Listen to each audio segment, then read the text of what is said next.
찬송가 304장 찬양 드리겠습니다.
이 시간 우리에게 주시는 하나님의 말씀은 시편 81편 8절부터 16절까지입니다.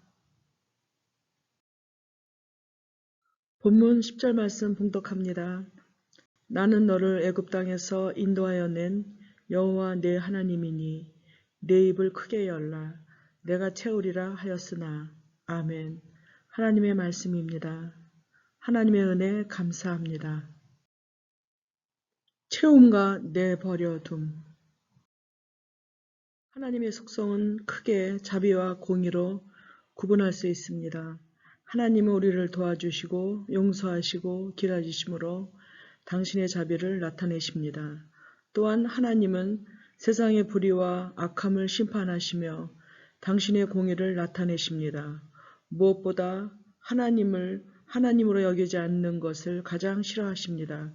그래서 십계명의 첫 계명으로 너는 나 외에는 다른 신들을 내게 두지 말라고 하셨습니다. 이어 우상을 만들지 말고 그것들을 섬기지 말고 여호와 이름을 망령되게 부르지 말라고 하셨습니다. 오늘 본문에서도 이를 언급합니다. 너희 중에 다른 신을 두지 말며 이방 신들에게 절하지 말지어다. 하나님의 자비하심을 본문에서는 이렇게 말씀합니다. 내 입을 크게 열라. 내가 채우리라. 채우심은 하나님의 자비입니다. 하나님은 우리를 한량없이 채우고 살피고 돌보십니다. 나의 하나님이 그리스도 예수 안에서 영광 가운데 그 풍성한 대로 너의 모든 쓸 것을 채우시리라. 하나님의 자비는 풍성합니다. 오직 우리에게 모든 것을 후히 주사 누리게 하시는 하나님입니다. 하나님의 자비를 구하며 그분을 향해 내 입을 크게 엽시다. 하늘에 계신 우리 아버지께서 구하는 자에게 좋은 것으로 주실 것입니다. 반면 하나님의 공의는 심판으로 드러납니다. 오늘 본문은 하나님의 심판을 이렇게 표현합니다. 그러므로 내가 그의 마음을 완악한 대로 버려두어 그의 임의대로 행하게 하였도다. 그의 마음을 완악한 대로 버려둠으로 자기의 임의대로 행동하게 놔두는 것, 즉 내 마음대로 하게 되는 것 자체가 곧 하나님의 심판이라는 말씀입니다. 내버려 두는 것은 무관심이요 관여하지 않는 것입니다. 하나님이 우리를 내버려 두시면 우리는 세상의 재앙 앞에 속수무책일 수밖에 없습니다. 성경엔 하나님의 완악한 대로 내버려 둔다는 표현이 종종 등장하는데 이것은 곧 심판이요 징벌이었습니다. 우리는 간섭을 싫어합니다. 하나님과도 얼마간의 거리를 두어 싶어합니다. 그러나 하나님과의 관계에는 적당한 거리가 없습니다. 채움과 버려둠 사이에 중간은 없습니다. 천국과 지옥의 중간이 없듯이 하나님의 자비와 공의 사이에 중간지대는 없습니다. 하나님께 내버려지지 말고 나를 채우시는 하나님을 향해 입을 크게 엽시다. 하나님을 향해 입을 열어 채움을 받고 있습니까? 세 가지 기도 제목을 나누고 제가 기도로 마무리하겠습니다. 첫째, 2021년 새롭게 시작하는 새신교회 모든 사역을 위하여 주님의 말씀이 충만한 교회, 성령이 역사하는 교회, 교회학교와 장년부가 부흥하길, 온 교인이 관심 갖고 기도함으로 목회 계획이 순차적으로 이루어지길. 둘째, 코로나19 종식을 위하여 방역수칙을 잘 지켜 더 이상 확산되지 않기를, 추위에 애쓰는 의료진과 방역당국을 위하여 백신의 확보와 100% 효과가 있기를. 셋째, 나라와 민족을 위하여 경제가 살아나고 국력이 강화되길, 위정자들 서로 간의 소통으로 불협함이 없어지길.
분망한 하루였지만 지켜주신 하나님 아버지 감사드립니다. 저희들은 주님의 은혜 없이는 아무것도 해나갈 수가 없습니다. 겸손하게 주께 소원을 아뢰일 때 성령께서 친히 우리를 위하여 중보하시니 참 감사합니다. 주님, 현재 생활이 지쳐있다 하여도 우리의 안고 일어섬을 아시고 멀리서도 우리의 생각을 아시는 하나님이 계시기에 힘을 낼 수가 있습니다. 먼저 우리는 자신과의 싸움에서 이기고 세상과의 싸움에서 이기고 사탄과의 싸움에서 이겨 승리하게 하옵소서. 이 밤 내일을 기다리며 편안한 안식 주신 하나님께 감사드리며 우리 주님 예수 그리스도 이름으로 기도드리옵나이다. 아멘.